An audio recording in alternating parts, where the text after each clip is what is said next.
The conference room went silent when he slammed the mason jar onto the glass table. Inside, brown shapes twitched and crawled over each other, their legs scraping against the sides. Cockroaches. Live ones. My boss, Mr. Garrison, stood at the head of the table with his arms crossed, that familiar twisted smile on his face. "You missed my 48-hour deadline," he said, his voice calm and cold. "So here's your choice. Eat one, or you're fired." My stomach turned over. I looked around the table at the other 5 people on my team. Everyone's eyes were down, staring at their laptops or their hands. Nobody said a word. The jar sat there like a bomb waiting to explode. I could hear the insects moving inside, that horrible scratching sound. My hands stayed folded in my lap, even though they were shaking. I forced myself to look directly at him. "Then fire me," I said quietly. The words felt like jumping off a cliff. Mr. Garrison's smile got wider. He didn't move toward the door. He didn't pick up his phone. He just stood there, waiting for me to break. He didn't fire me right then. Instead, he leaned back against the wall and laughed. "Not yet," he said, still grinning. "I like watching people discover their limits." My heart was pounding so hard I thought everyone could hear it. Then Mr. Garrison turned and pointed at Mia, the newest person on our team. She'd only been here for 3 months. Her face went completely white. "You want to keep your job, right?" he asked her. Mia's hand trembled as she reached toward the jar. I wanted to scream at her to stop, but my throat felt frozen. She unscrewed the lid slowly, reached inside and pulled out one of those disgusting bugs. The crunch when she bit down echoed in my head like a gunshot. She chewed quickly, her eyes squeezed shut, tears running down her cheeks. Mr. Garrison watched her the whole time, then turned back to look at me. He wanted to see me flinch. He wanted to see me scared. I kept my face blank, even though inside I felt like I was falling apart. That's when I knew this wasn't just about missing deadlines. This was about control. I walked right past my usual bus stop that evening. I couldn't face sitting next to strangers while my eyes burned with tears. I refused to let fall. The deadline Mr. Garrison had given us was impossible from the start. 48 hours to finish work that needed at least 2 weeks. I'd stayed at the office for 2 straight nights, sleeping maybe 3 hours total at my desk. My back ached. My eyes felt like sandpaper. My hands still smelled like the cheap coffee from the break room, and something else. Fear, maybe. I thought about my rent, due in 5 days. I thought about my grocery budget, already stretched too thin. I thought about my mom, who I sent money to every month. Losing this job would destroy everything I'd built. But watching Mia's face as she chewed that cockroach, that destroyed something inside me too. By the time I got home, I'd made a decision. I wasn't going to be the next person broken by Mr. Garrison's sick games. I didn't know how yet, but I was going to find a way to fight back without losing everything. Working for Mr. Garrison meant living by his countdown clocks. We'd get messages at 3:07 in the morning, quick tweak needed. Those tweaks always doubled the workload. Weekends stopped existing. He called them optional grind sessions, but everyone knew they weren't optional at all. My coworker Devin's eyes had this weird flicker to them now, like his brain was buffering. He'd forget things mid-sentence. Maya threw up in the bathroom twice last week from stress and exhaustion, then came back to her desk to fix spreadsheets with shaking hands. Another teammate, Jude, had stopped talking to his girlfriend because he was never home. Our team productivity was really just Mr. Garrison measuring how much he could break us before we quit or collapsed. He loved talking about dedication and pushing limits in his weekly meetings. What he really meant was that he enjoyed watching us suffer. The office felt less like a workplace and more like some twisted experiment. We were the lab rats, and he was taking notes on how long we'd keep running in our wheels before we died from exhaustion. I'd heard stories about the people who came before us, but I never imagined it was this bad. 3 weeks before the cockroach incident, Mr. Garrison introduced what he called the motivation wheel. He'd printed it out on poster board with pastel colors, like it was some kind of kindergarten game. Different sections had different punishments. Ice bucket challenge, wall sits for 10 minutes, confession minute, where you admitted your biggest work failure, and of course, the jar. He'd spin it whenever someone missed a metric or deadline, which happened constantly because the metrics were designed to be impossible.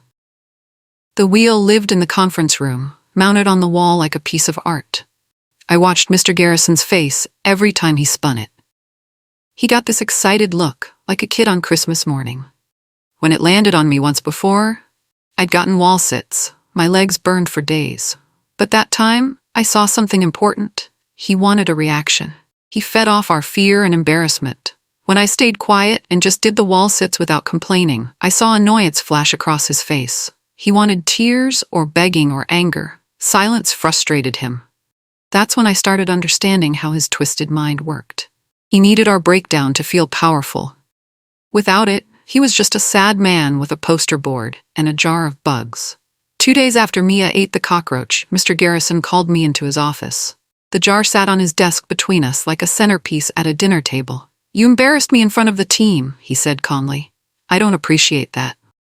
I stayed quiet, waiting. He pushed the jar closer to me. "Eat one or get fired. Your choice." This time we were alone. No witnesses, no one to see if I gave in or stood firm. I thought about my rent again. I thought about the stack of bills on my kitchen counter.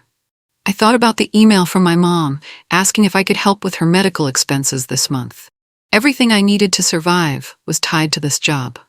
Mr. Garrison leaned forward across the desk. I could see a breadcrumb stuck to his bottom lip from lunch. "You'll learn," he whispered, his breath hot and sour. My jaw clenched so hard my teeth ached. The word formed in my mind, solid and unmoving. No. I didn't say it out loud this time. I just stood up, turned around, and walked out of his office. My badge still worked when I scanned it at the exit. He hadn't fired me yet, but I knew this wasn't over. That night, I stood in my shower until the hot water ran cold. I scrubbed my hair 3 times, trying to wash away the feeling of Mr. Garrison's stare. When I finally got out, I sat on my bathroom floor in my towel, shivering. I'd picked up takeout on the way home, fried rice, my favorite, but when I opened the container, I couldn't make myself eat. My stomach was in knots. The fork felt too heavy in my hand. Somehow, hunger felt safer than putting anything in my mouth after watching what Mr. Garrison made Mia do. I thought about quitting, just walking away. But then what? I had no savings. I'd be evicted in a month. My mom would have to figure out her medical bills alone. I couldn't afford to quit without another job lined up. And who had time to job hunt when we worked 16-hour days?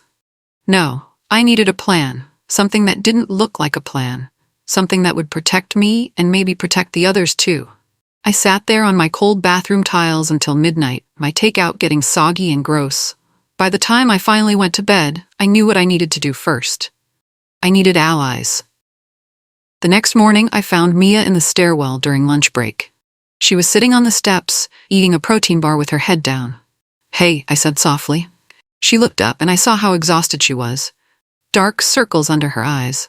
Her hand still shook a little. "I did it because I need rent money," she said before I could ask. Her voice cracked. "I know it was disgusting. I know I should have said no, but I can't lose this job." I sat down next to her. "I know," I said, "I get it." Jude came through the door a minute later, stopping when he saw us. "Hiding?" he asked with a tired smile. "Yeah," I admitted. "When's the last time you saw sunlight?" I asked him. He had to think about it. 4 days, maybe. That afternoon, I found Devin at his desk, staring blankly at his screen. "You okay?" I asked. He shook his head slowly. "I don't remember what okay feels like anymore."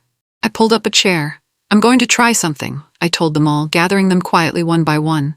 "But I can't do it alone. We have to stand together." I didn't ask them to help me. I told them I'd stand first, and they could follow if they wanted. Slowly, carefully, I watched their heads lift. Maybe, just maybe, we had a chance. The following Monday, Mr. Garrison announced a new project in our morning meeting. 72 hours, he said cheerfully, pointing at the timeline on the screen. "That's all you need." I looked at the scope of work. Building a complete database system with custom interfaces, full testing, and client-ready documentation. We'd need 14 days minimum, probably more. 72 hours was insane, impossible. It wasn't even about the work anymore. Mr. Garrison knew this was unrealistic. I could see it in his grin. The pain was the point. "Let's push for greatness, team," he said, clapping his hands together like a coach giving a pep talk. I watched the room sag. Shoulders dropped. Eyes went dull. Mia put her head in her hands. Devon's legs started bouncing under the table. That anxious energy that meant he was about to crack. But something in me shifted. Instead of feeling defeated, I felt my resolve sharpen like a knife being scraped against stone. Mr. Garrison was digging his own grave. He just didn't know it yet. Every impossible deadline, every humiliation, every twisted game, he was building a case against himself. And I was going to make sure the right people saw it. At lunch that day, we all sat together in the corner of the break room. Usually, people ate at their desks or alone in their cars, too stressed to socialize. But today felt different. "When did you last sleep more than 4 hours?" I asked Devon. He stared at his sandwich. 2 weeks ago. I turned to Mia. "What did you eat yesterday?" She had to think. Coffee. Maybe some crackers. Jude hadn't taken a full day off in 3 months. Another coworker, Kira, admitted she'd stopped calling her parents because she was too exhausted to pretend she was okay. One by one, I asked simple questions that had complicated, depressing answers. "When did you last feel like a person?" I asked finally. They all looked at me like I'd spoken in a foreign language. The word person felt forbidden somehow, like we'd all forgotten we were supposed to be human beings with lives outside this building. "If we say no," I told them quietly, "we have to say it together. One person alone gets destroyed, but all of us? That's different." I saw something change in their faces. Not hope exactly, more like the tiniest spark of possibility. Heads lifted from hunched positions, eyes met mine. "Friday," I said. "The client review. Are you with me?" Slowly, one by one, they nodded. Mr. Garrison loved recording our client meetings. He said it was for notes and quality assurance, but really he just loved having an audience. The bigger the audience, the more he performed. Our quarterly review was scheduled for Friday afternoon. A huge client meeting with cameras rolling and 3 board members dialed in to watch our progress. Mr. Garrison had been bragging about it all week. "Victory lap team," he kept saying. "Let's show them what we're made of." What he meant was, "Let's show them how obedient you all are." The review would be recorded and saved in the company system. Board members would watch, clients would watch. If Mr. Garrison wanted theater, I'd make sure he got it. Just not the kind he was expecting. The camera in that conference room was going to be his downfall. Every terrible thing he did because he thought he was untouchable. But you can't be untouchable when there's evidence. And I was going to make absolutely certain that the right people bought tickets to this particular show. By Wednesday, I'd confirmed the board members would be on video chat. By Thursday, I'd verified the recording settings were automatic. Everything was falling into place. On Thursday evening, I volunteered to set up the conference room for Friday's big review. Mr. Garrison looked surprised but pleased. "Taking initiative," he said with that oily smile. "I like it." I stayed late after everyone left, arranging the room exactly how Mr. Garrison preferred. Lights dimmed slightly so the screen showed up better. Chairs pulled in tight around the table. Presentation loaded and ready. I tested the camera angle 3 times to make sure it captured the entire room, especially the head of the table where Mr. Garrison always stood. The video chat window positioned perfectly on the main screen so the board members would see everything. Mr. Garrison came in early Friday morning, humming to himself.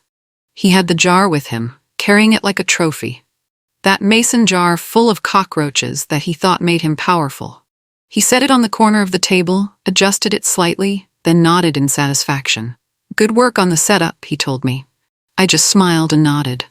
He had no idea how carefully I'd arranged everything, how perfectly the camera angle would catch his face, his hands, his jar, how the microphone would pick up every word. He didn't notice how quiet we all were as people filed in, how still, how ready. The recording light blinked red in the corner, and the countdown began. 20 minutes before the meeting started, Devon pulled me aside in the hallway. His face was pale. "I can't lose this job," he whispered. "I have student loans, rent, my car payments due next week." I understood his fear. I felt it too, like ice water in my veins. Mia was chewing her thumbnail down to nothing, that anxious habit she'd developed.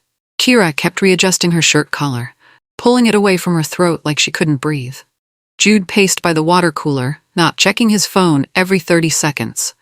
This was the moment where everything could fall apart, where fear could make us all back down and nothing would change. I gathered them one more time in the break room. He destroys people who fight alone, I said quietly. But we're not alone. Not anymore. If we do this together, we protect each other. The words felt bigger than I was. I wanted to throw up from nervousness, but I kept my voice steady. He can't fire all of us at once. Not during a client review. Not with the board watching. Slowly, I saw their breathing calm down. Jude stopped pacing. Mia lowered her hands. Devon's shoulders straightened just slightly. We could hear the building humming around us, that low buzz of air conditioning and fluorescent lights. It was time. We walked back to the conference room together. As I sat down in my chair, I thought about the others who'd tried to stand up to Mr. Garrison before.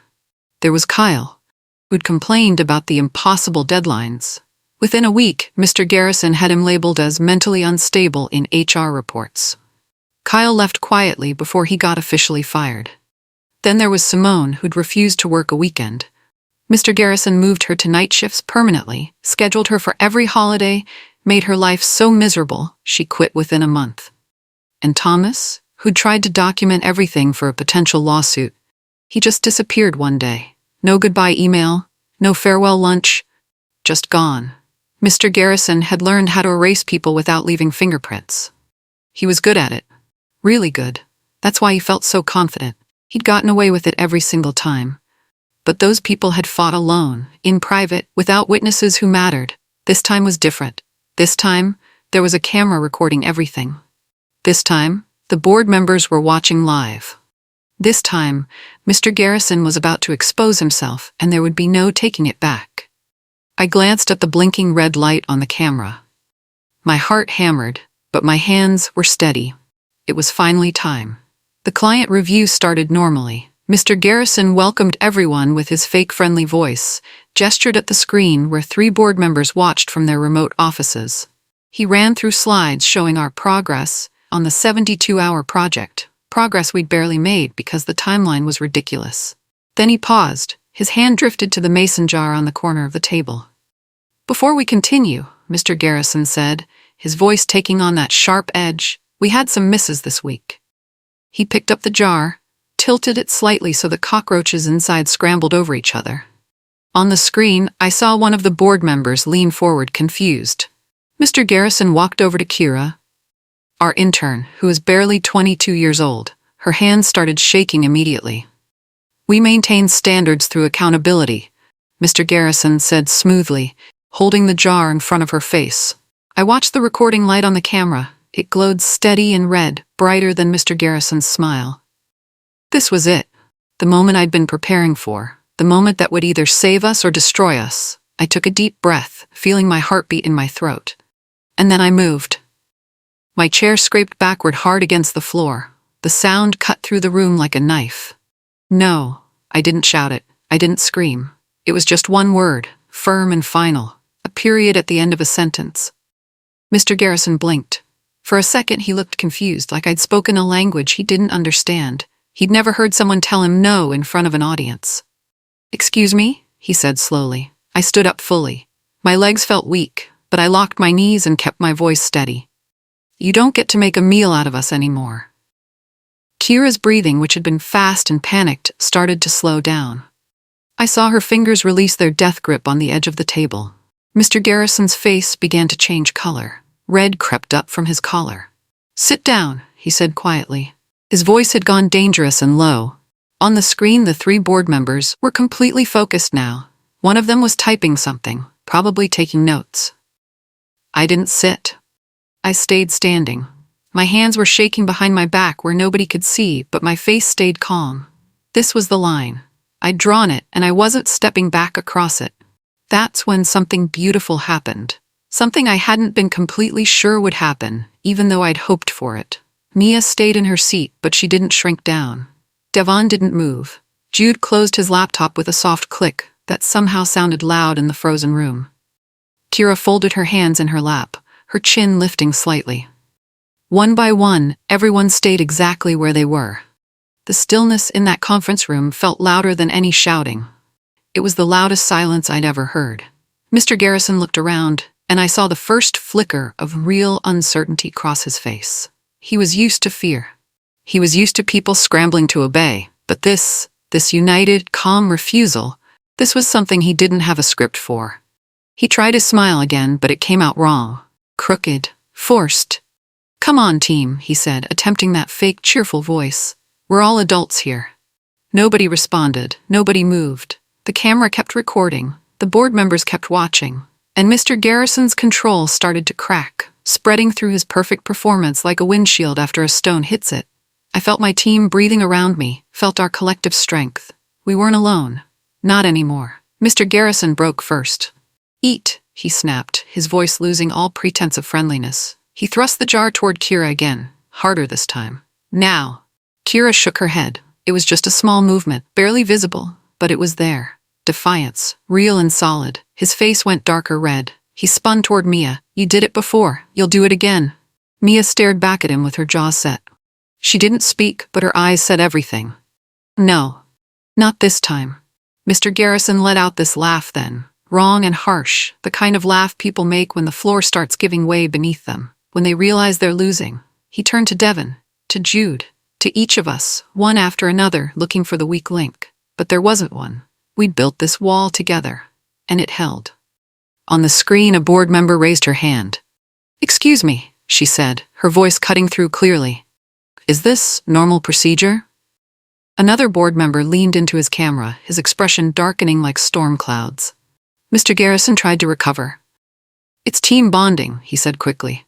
"A motivation technique. We're very innovative here." But his voice wobbled. His hand shook when he set the jar back on the table. It clicked down too hard, louder than he'd meant, and everyone heard his control shattering. The 3 board members on the screen were completely focused now. No one was checking phones or looking away. They were watching Mr. Garrison like scientists observing something disturbing under a microscope. "Team bonding?" the woman repeated. Her tone made it clear she didn't buy it for a second. The 3rd board member, a man with silver hair, spoke up. "Is that a jar of live insects?" Mr. Garrison's mouth opened and closed. He was scrambling now, trying to find words that would make this seem normal. "It's unconventional, yes, but effective for." "For what?"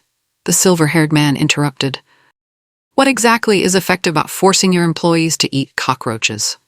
The silence that followed was devastating. Even Mr. Garrison couldn't spin this. He tried one more time. "You don't understand our culture here.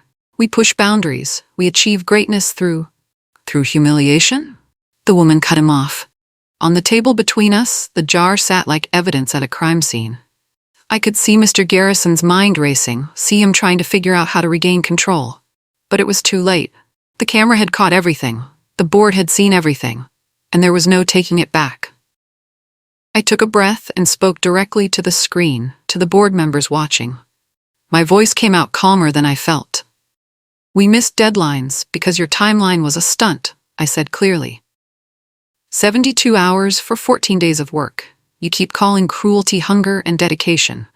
But we're not starving for you anymore. I reached for my badge, that small rectangle of plastic that had felt like an anchor around my neck for months. I placed it on the table carefully. It made a small clicking sound. That tiny piece of plastic felt like a brick landing, like something massive and final. Mr. Garrison's eyes went wide. "What are you doing?" he demanded. "You can't just—" "I quit," I said simply. "I'd rather have nothing than this." On the screen, the board members were completely silent, but I saw 2 of them nodding slowly.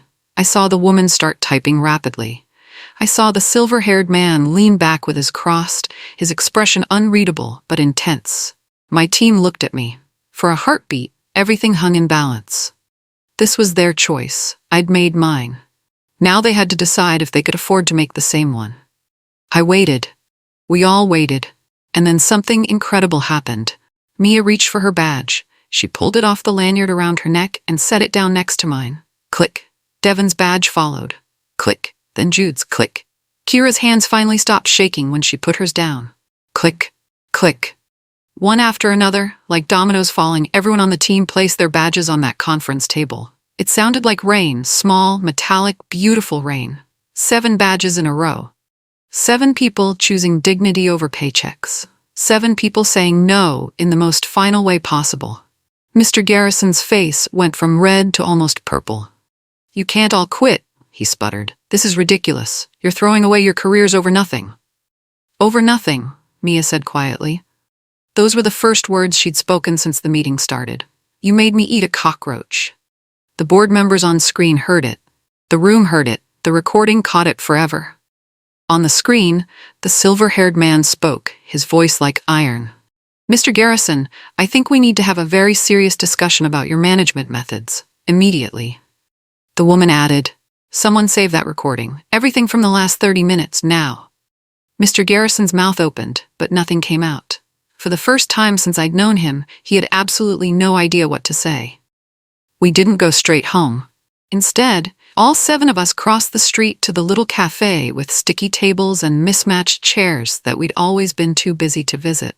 We ordered coffee and food, real food, not protein bars scarfed down at our desks. And then we pulled out napkins and pens and started drawing, a real timeline for the 72-hour project. Not Mr. Garrison's fantasy timeline, but an actual achievable plan. We mapped out the sequence of tasks, added buffer time for problems, scheduled breaks for food and sleep, and came up with a reasonable finish date. 2 weeks, maybe 10 days if we pushed smartly instead of destructively. Looking at it spread across those napkins, I felt something I hadn't felt in months: hope. This was what work could look like. This was what a team could do when they weren't being tortured. My phone buzzed. I almost ignored it, but then I saw the caller ID. The client, the big one from the review meeting. My hand shook as I answered. "Hello?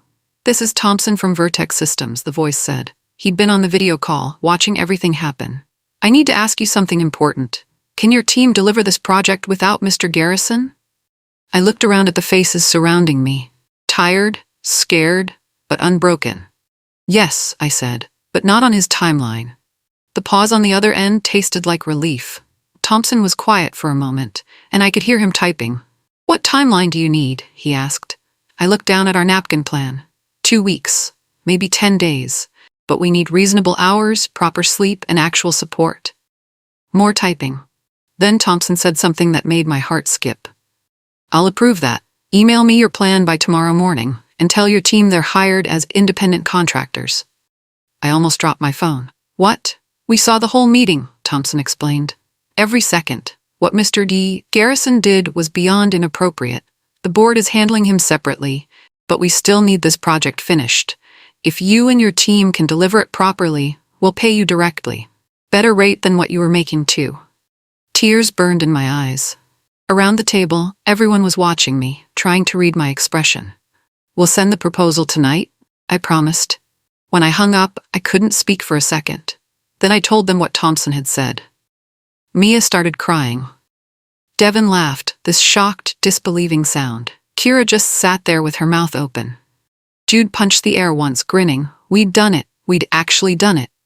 We'd stood up to Mr. Garrison, walked away from his torture, and somehow landed on our feet. Maybe better than our feet. Maybe we'd learned to fly. By Monday, I got the email I'd been waiting for. It came from the head of HR at my old company. The subject line read, "Organizational changes." I opened it with shaking hands. "Effective immediately, Mr. Harrison Garrison has been relieved of his management position," it began. The email used careful corporate language like transitional period and restructuring, but the message was clear. Mr. Garrison was done. Gone. Fired. Later that day, Mia sent me a photo she'd taken when she went back to grab her personal belongings from her desk. The conference room was visible through the glass wall. The punishment wheel was gone from the wall. The jar had vanished like it had never existed, like a bad dream you can't quite remember after waking up. Mr. Garrison's office was dark and empty. Someone had already removed his nameplate from the door. He wasn't just fired. He was erased. Word spread quickly through our old department. People we'd worked with sent messages of support, told us they wished they'd been brave enough to stand with us. Some of them admitted they were looking for new jobs now too, tired of that toxic environment. The company was bleeding talent because of what Mr. Garrison had built. And we were proof that you didn't have to accept it. You didn't have to keep suffering. You could walk away. And sometimes when you did it right, you walked away standing taller than when you started. 3 weeks later, we delivered the project to Vertex Systems, on time, done properly, with actual rest breaks and normal working hours. The code was cleaner, the testing was thorough, and the documentation actually made sense. When you let people work like human beings instead of machines, amazing things happened. Thompson called to tell us the client loved it. He offered us another contract on the spot. This time, my team celebrated not by working through the night, but by actually going out to dinner together. Real food, real conversation, actual laughter that wasn't tinged with exhaustion or fear. I stood outside the restaurant afterward, face turned up to catch the last rays of evening sun. My heartbeat felt normal again, steady and calm instead of that constant, anxious hammering. Food tasted like food again, not like something I choked down between panic attacks. Sleep came naturally instead of in exhausted crashes. Mr. Garrison had built himself a throne out of impossible deadlines and our broken bodies. He'd built it out of fear and cruelty and his twisted need for control.